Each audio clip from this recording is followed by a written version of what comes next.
جانم مادر جان، چه کمکی از من برمیاد؟ اومدم پسرم آزاد کنی ببرمش.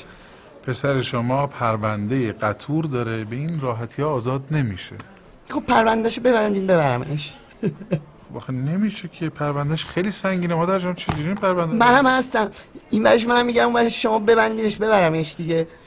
شما اصلا میدونین چند نفر از پسر شما شکایت کردن؟ شکایت کردن کی کردن؟ خاک به سرشون. همیشه شکایت میکردن بچگی، میومدن خونه شکایت میکردن بچه. خب شما چی میگفتین به این کسی که شکایت میکردن؟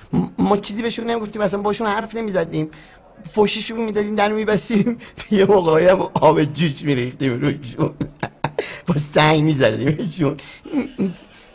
آخرش هم بابای بچه ها 2 تا شاکی رو در زیر گرفت، آب از آسیاب افتاد. این طرز برخورد با آدم شاکیه مادر جان؟ بله همین طرز برخوردشه.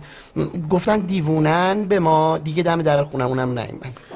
خانم شما میدونستین پسرتون مواد مخدر استعمال میکرده؟ استعمال نمیکرد، میکشید. و شما هیچی بهش نمیگفتین؟ چرا میگفتم برو زیر هود بکش که هوا رو آلوده نکنی. مادر جان پسر شما چند فقره دزدی داره. این شوخی بچگیش بودم، بچگی شوخی میکرد، یواشکی وسایل مردم رو برمیداشت. این همه دزدی شوخی بوده؟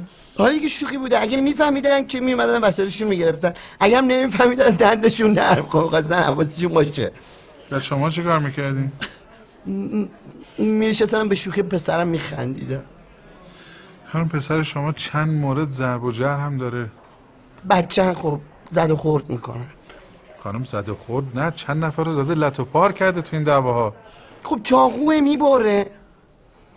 میبره؟ بله. شما به این چاقوها رسیدگی نمیکنین میبره؟